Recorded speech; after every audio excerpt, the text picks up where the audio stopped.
जय जय सीताराम।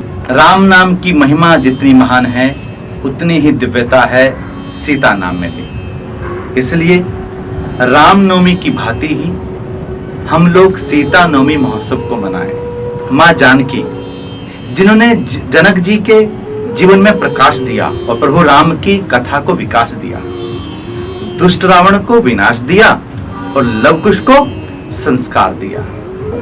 माँ जानकी का चरित्र आदर्श नारी का चरित्र है। एक आदर्श नारी, एक बेटी के रूप में, एक पत्नी के रूप में, एक माँ के रूप में। और यह चरित्र हमें माँ जानकी के दर्शन से, उनके विषय में जानने से मिलता है। तो इसलिए सीता नवमी महोत्सव भारतीय नारी दिवस के रूप में स्थापित करने के लिए हम सब लोग मिलकर मनाएं। आजकल हम नई नई परंपराओं के द्वारा नए नए पर्वों को मना रहे हैं, पर अपनी सनातन संस्कृति के पर्व को हम बिल्कुल नहीं भूलें। रामनवमी के ठीक एक महीने के बाद वैशाख शुक्ल नवमी को आता है माँ जानकी का प्राकट्य उत्सव, जानकी जन्मोत्सव। इसको हम सब लोग शक्ति दिवस के रूप में स्वीकार करें। शक्ति के बिना संसार का पालन कैसे होगा। माँ जानकी के चरित्र को आप देखें तो मौन रहकर, शांत रहकर वे भगवान मर्यादा प्रभु श्री राम के जीवन को एक दिव्य प्रकाश देती हैं। उनका त्याग, उनका समर्पण हमें एक आदर्श नारी का दर्शन कराता है।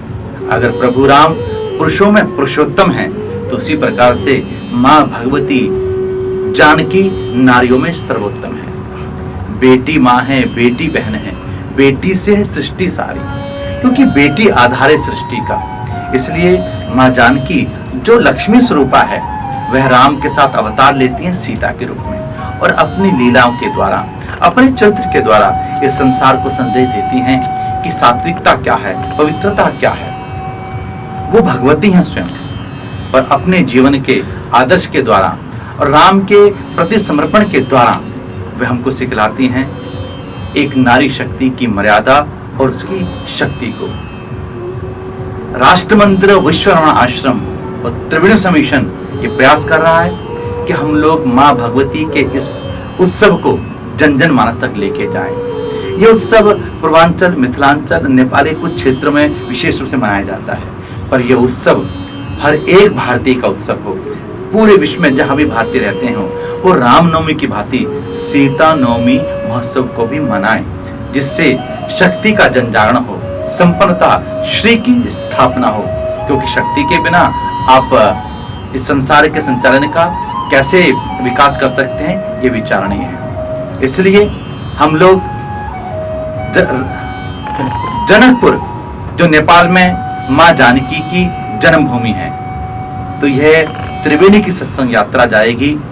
जनकपुर जो माँ जानकी की जन्मभूमि है, उसके बाद अयोध्या जो माँ जानकी की कर्मभूमि है, और उसके बाद श्रीलंका और शोक वाटिका जो माँ जानकी की तपोभूमि है।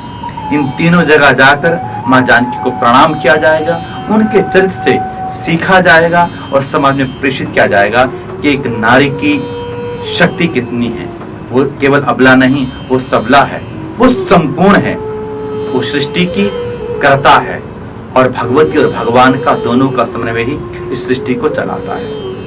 वो सीता जो उस विशाल धनुष को, जिसको हजारों राजा भी नहीं उठा सकते थे, शक्ति से नहीं उठता था, उसको उठाकर उसकी सफाई कर देती नीचे से। वो सीता जो राम के जीवन में सहयोग करने के लिए अपना राजकुमारी का, अपना रानी का वैभव छोड़कर राम के साथ वनवास लेती हैं। वो भगवती सीता जो अशोक वाटिका में रहकर कभी पलके उठाकर नहीं देखती, निमिष निमिष केवल राम का ही ध्यान करती हैं। मेरे भाई बहन, रावण संग निशाचरी लाकर सीता को बोला समझाकर, मंदोदरी बना दूं दासी, चलो भवन में करो विश्राम।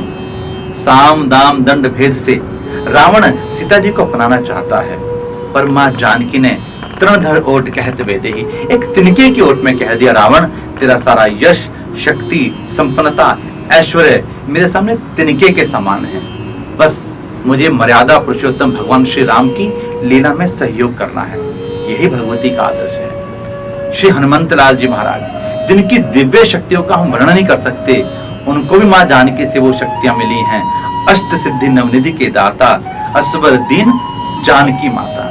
तो माँ भगवती के पास वो शक्ति है कि वो सबको संपन्न और सर्वगुण संपन्न बना सकती हैं। हनुमान जी महाराज के हम चरित्र को देखते हैं। माँ भगवती जानकी जिन्होंने एक बार नहीं कई बार परीक्षा दी, और परीक्षा में वो स्वयं प्रतिमूर्ति हैं पवित्रता की। अयोध्या की महारानी बनी, पर भगवान राम ने धर्म का निर्वाह करते हुए, एक आदर्श राजा का निर्वाह करते हुए सीता जी का वियोग सहा। अक्सर लोग कहते हैं राम जी सीता जी के लिए कुछ कठोर थे, पर ऐसा नहीं है। सुंदरकांड का 31वां दोहे का पहली चौपाई कहती है, सुन सीता दुख प्रभु सुख आयना, भरे आए जल राजीव नयना। जब हनुमंत लाल जी महाराज ने मां जानकी का दुख राम जी को सुनाया, भगवान राघवेंद्र सरकार के नेत्र सजल हो गए। किसी ने कहा, अगर आप पत्नी के वियोग में रहेंगे तो ये सेना, ये बानर दल, ये सब लोग क्या कहेंगे? राम ने कहा, मेरा ये जन्म भगवान बनकर नहीं है, मानव बनकर है। मुझे मानव को संवेदना सिखलानी है।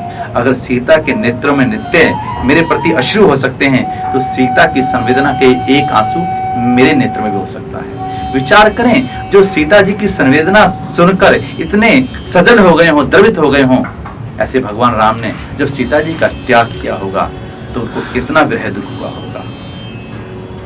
हम भगवान की लीला को नहीं समझ सकते, वो अनंत हैं, अपार हैं। सीता जी का वियोग हुआ, और अंत में जब सीता जी धरती में समाने लगी तो मुझे कुछ पंक्ति याद आती है।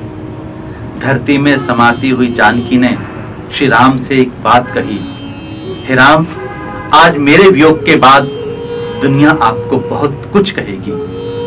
हे राम, मेरे जाने के बाद, धरती में समाने के बाद दुनिया आपको बहुत कुछ कहेगी, पर सीताराम की थी, सीताराम की है और सीताराम की रहेगी। इसलिए आज भी जय जय सीताराम कहा जाता है। इसलिए राम की पूर्णता सीता जी के आदर्श के साथ है। इसलिए हम लोग रामनवमी की भांति ही सीता नवमी महोत्सव को मनाएं, उस कंजक स्वरूप में माँ जानकी को देखें, शक्ति स्वरूप में जानकी जी को देखें। इसलिए आवश्यकता है आज समाज के अंदर सनातन संस्कृति के संरक्षण के लिए और शक्ति पर्व सीता महोत्सव को मनाने के लिए। पुनः आप सबके जीवन के अंदर शक्ति का वास हो, राम कृपा बनी रहे। जय जय श्री सीताराम।